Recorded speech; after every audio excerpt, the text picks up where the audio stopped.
Hello guys. So ayan, 3:30 AM. So ayan, nagpakita si Aurora.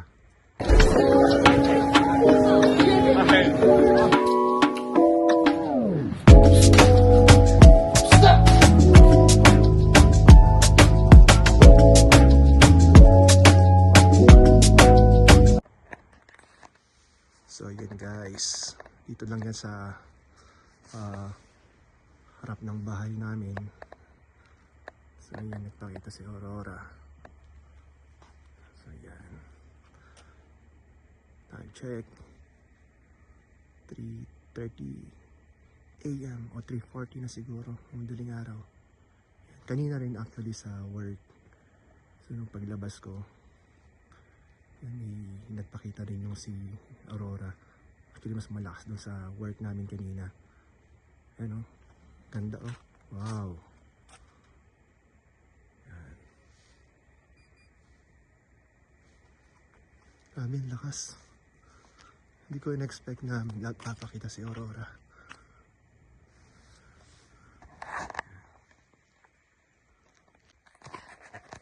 Yan, medyo pawala na siya ng konti. So yan guys. Medyo nawawala na siya.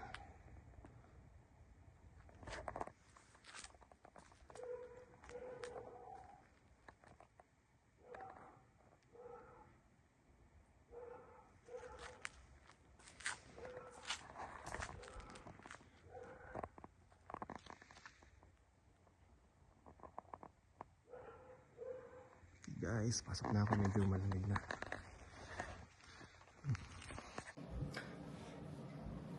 Grabe, sobrang nakakatuwa guys.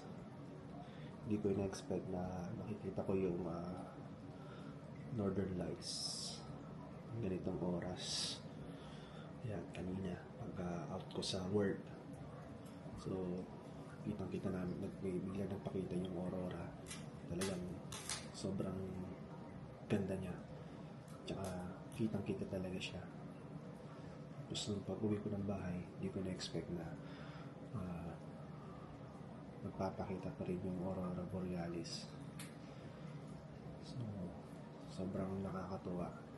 Mga oras na ba? So, 4:05 na. 4:05 na ng madaling araw. So, yan. So, kagagaling natin, galing sa work. So, medyo nagutom ako kaya papainit ako ng ulam dahil hindi ako kasi umuli ko atang kain kanina is around 12 PM pa. Parang nata 12 PM pa ako, tapos hindi na ako kumain hanggang ngayon lang ako ulit kakain. Kaya kanina sa work sobrang gutom na gutom ako. Ayan, pinapainit ko yung niluto ni Mama G na Bicol Express ata to. Tapos may natira pa rito tortang talong. Ito na lang kakainin ko. Dahil ko talaga ako.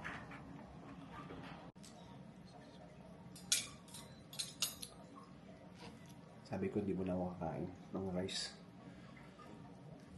Para makapag-diet ng konti. Kaya lang, talagang gutom na gutom ako. Yeah. No choice. Tara, kain.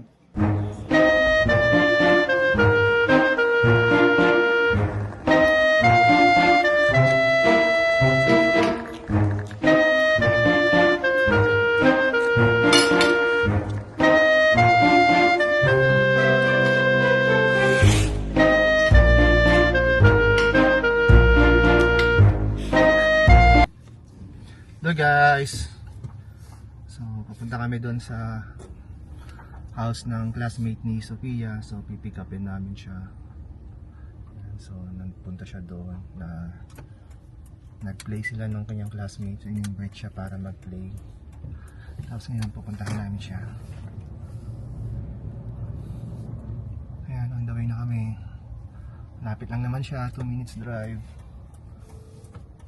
Malapit din sa school nila, yung house ng classmate niya. Nepalese. Actually, parang best friend niya. So ayan guys, sobrang ganda ng weather today. Sunny. Anong temperature? 17. Plus 17. Wow. Ayun sila. Ayun sila. Ayun, naglalaro. Ayun. Play sila. Hanggang naghihintay na siguro siya, no? Sabi ko, hindi ako kakatok. Ah. Sa 20 lumabas ka.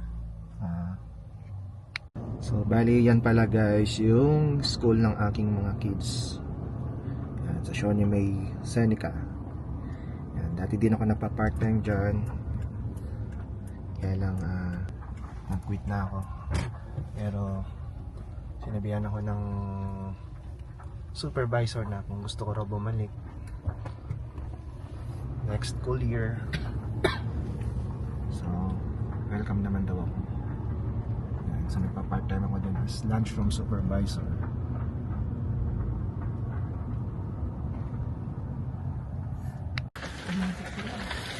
Anong house ba siya?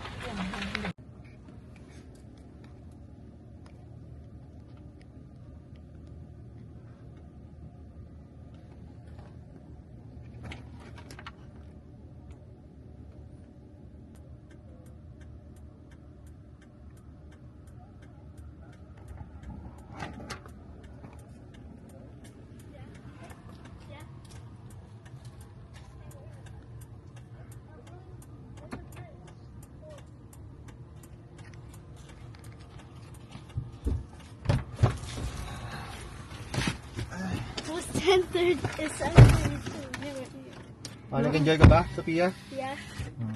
Anong ginawa nyo doon? Play kayo? Yeah. Went outside, we played on a trampoline, we made a time capsule for the future, and we did some dances. That's good. So yeah, bali kanina pala guys, nagbigay ng garbage bags yung friend ko kasi doon siya nagwo-work. So ang dami niyang binigay. So yan. So ito yung mga binigay niya kanina. Ito yung, I think dito para to sa mga cardboards, mga boxes. Ito yata yung parang maliit lang to na para sa maliliit na beans. Yan. So nagbigay siya ng 2 rolls. Tapos, 3 rolls pala siya. Tapos, may binigay din siyang for ito, transparent na plastic bags. Isang roll yan. Tapos, ito naman, ito yung sa mga, leftover na food. Yan. Tapos, nagbigay din siya ng, yan, ang dami. So, ayan, dami niyang binigay na pang garbage bags. Yan. Actually, marami pa nga yung huling binigay niya. So, until now, ayan pa rin yung mga dating binigay niya. Yan, kompleto kami. Kaya hindi na kami bumibili actually ng mga garbage bags. Yan. Kasi may nagsusupply sa amin. Here from Pastor Ken, our associate pastor, as he shares the next message in our series called Prayers of Jesus. We want to learn how to pray like Jesus did while he was on earth. Just a reminder, please take a moment to set your phone to vibrate. And as people are still coming in, if there's an empty seat next to you, please move to the middle of your row so that they can find a seat. We're so glad you're here. And now I invite you to stand as the band begins to play. From the cars this week, and my kids know they're supposed to help out, and of course, nowhere to be found. It's when you're in the church lobby or at a party and you get cornered by an oversharer, right, or a close talker, and your spouse or your friend who's supposed to bail you out, right, is just totally MIA. On moving day, when all of your friends said that they were going to come help, but conveniently they all are not feeling well. No, it's when the new baby needs a diaper change in the middle of the night, but your spouse has a spiritual gift of slumber through anything, which mysteriously arrived around the same time as the baby did. We're independent people. We don't love asking for help, but we know that from time to time, we absolutely need help from one another. I need help from my friends when life gets hard. I just do. I need help from my church when my faith is being tested. I need help from my family when I'm going through something, when I'm grieving a loss. And there are few things worse than needing somebody and them not showing up for you. And today I want to talk about what happens when God doesn't show up for us. When you need Him. When you need Him to guide you or say something or do something or heal someone, but God doesn't show up. Because that's when mind games, they really begin to start. That's when the internal battle really heats up. God, where are you? God, do you see me? God, do you hear me? God, are you there? And one of the last things that we want to do when we're walking through a situation like that is pray. It's so hard to pray when you've convinced yourself that there's nobody on the other end of the line. I don't know if you've ever been there before, but I have. I've walked through seasons like that. And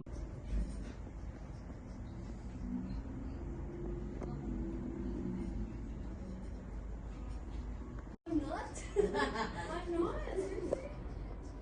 No, I think right now you seem like a little bit more. You're like right now you're like